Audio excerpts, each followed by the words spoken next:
Hello नमस्कार, मैं सदर सैफी और आप देख रहे हैं हमारा खास बुलेटिन। प्रधानमंत्री नरेंद्र मोदी ने पीटीआई को एक इंटरव्यू दिया। इस दौरान उन्होंने कहा कि वह किसी को भी विशेष नागरिक के रूप में स्वीकार नहीं करेंगे। उन्होंने कांग्रेस पर संविधान की धर्मनिरपेक्ष भावना का उल्लंघन करने का भी आरोप लगाया है। दरअसल पीएम मोदी ने कहा कि दक्षिण में बीजेपी की कमजोरी का वर्णन कई मिथकों के समान है, जैसे कि बीजेपी शहरी केंद्रित बनिया ब्राह्मण पार्टी है। वही चैनल पर इंटरव्यू के दौरान पीएम ने कहा कि बीजेपी दक्षिण में सबसे बड़ी पार्टी होगी। एनडीए 400 सीटें जीतने के ओर पूरी तरह से अग्रसर है। इस दौरान पीएम मोदी ने कहा कि अल्पसंख्यकों के खिलाफ एक भी शब्द मैंने नहीं बोला है। उन्होंने कहा कि मैं कांग्रेस की वोट बैंक की राजनीति के खिलाफ बोल रहा हूं, मैं कांग्रेस के संविधान के खिलाफ काम करने पर बोल रहा हूं। वहीं उन्होंने कहा कि बाबा साहब आम्बेडकर और पंडित जवाहरलाल नेहरू सहित भारत के संविधान निर्माताओं के ने निर्णय लिया है कि धर्म के आधार पर आरक्षण नहीं दिया जाएगा। अब जब आप उनसे मुंह मोड़ रहे हैं तो उन्हें बेनकाब करना मेरी जिम्मेदारी है। बीजेपी कभी अल्पसंख्यकों के खिलाफ नहीं है।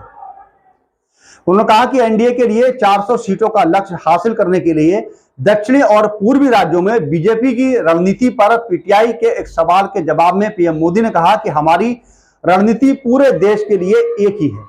फिर एक बार मोदी सरकार और 4 जून को 400 पार, इसलिए राज्यों के आधार पर इसमें कोई अंतर नहीं है।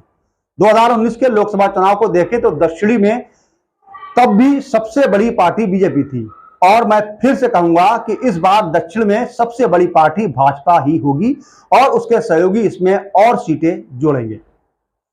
पीएम से सवाल पूछा गया, उनसे पूछा गया कि क्या इसका इरादा कभी भी आपने चुनावी भाषणों में अल्पसंख्यकों को निशाना बनाने का था, तो उन्होंने कहा कि बीजेपी कभी भी अल्पसंख्यकों के खिलाफ नहीं है और ना ही सिर्फ आज नहीं बल्कि कभी भी बीजेपी ने अल्पसंख्यकों के खिलाफ कोई कार्य नहीं किया है। प्रधानमंत्री ने कहा, मैं संतुष्टि के रास्ते पर चलता हूं, वो लोग तुष्टिकरण के रास्ते पर चलते हैं, मैं संतुष्टिकरण के रास्ते पर चलता हूं। उनकी राजनीति तुष्टिकरण की है, मेरी राजनीति का सबका साथ सबका विकास की है। हम सब धर्म के स्वभाव में विश्वास करते हैं, हम सबको साथ लेकर चलना चाहते हैं। हम किसी को विशेष नागरिक मानने को तैयार नहीं है, बल्कि सभी को समान मानते हैं।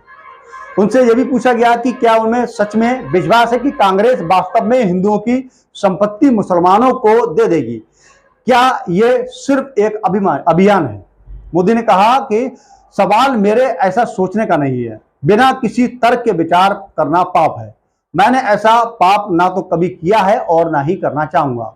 उनके विपक्ष द्वारा ऐसे आकर्षक अभियान लगातार चल रहे हैं।